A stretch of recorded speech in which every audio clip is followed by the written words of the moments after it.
buradaki arkadaşların da bu konuda merak ettikleri şeyler var. Birkaç hususa da değinerek konuşmamı bitirmek istiyorum. Şimdi yeni dönem için siz de takip ettiniz.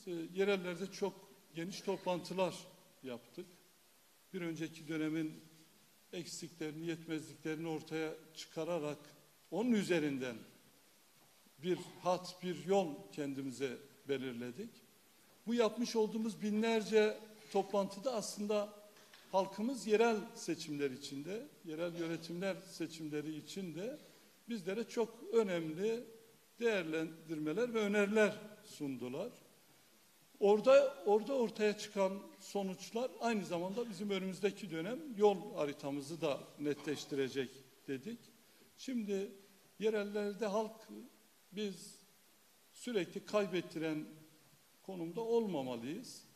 Bu kadar ödenen bedel, emek, çaba sonrasında bizler bulunduğumuz her yerde irademizin yönetimlere yansımasını istiyoruz. Bizler dolaylı herhangi bir ittifakın tarafı olmak zorunda değiliz dediler. Bizler eğer bir ittifak yapılacaksa bu ittifakın açık, şeffaf, kamuoyunun gözü önünde yapılmasını istiyoruz. Kısacası bizler bölgede kazanan, batıda kaybettiren pozisyon yerine bölgede de batıda da kazanan bir pozisyonda olmamız gerektiğini söylediler. Şimdi biz de aynı şeyi tekrar ediyoruz.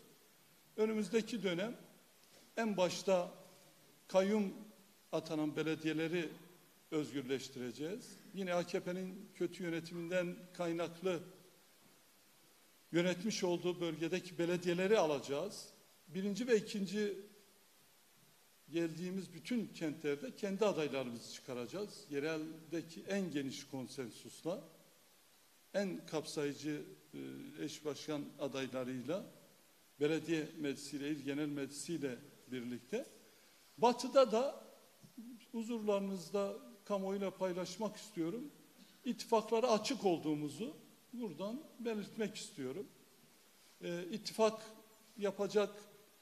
yapacağımız güçlerle yapmış olduğumuz hiçbir konuşma, hiçbir çalışma, almış olduğumuz hiçbir karar kesinlikle sizden habersiz olmayacaktır. Sizinle paylaşacağız.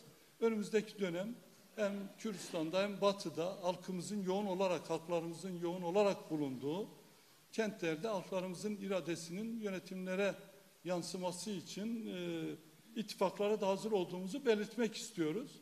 Bu herhangi bir ittifakta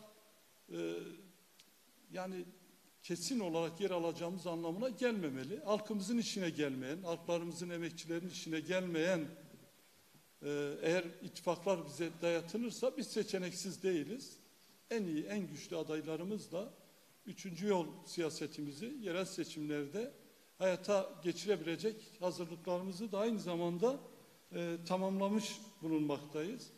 Bir ikincisi, biz de defalarca söyledik.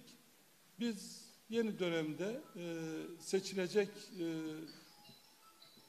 yerel yönetim adaylarımızı yine halkımızın onayından geçireceğiz.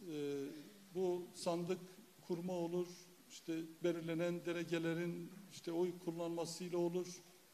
Bir biçimiyle halkın önerdiği, halkın istediği adaylarla önümüzdeki dönem seçimlere gireceğimizi de bir kez buradan belirtmek istiyoruz.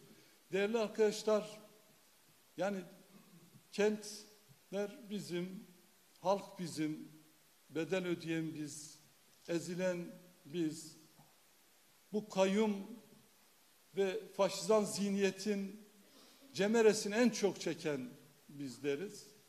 Bizim olduğumuz, bizim olan yerleri de bizim olması için, kazanmamız için büyük bir çaba içerisinde olmamız gerektiğini düşünüyorum.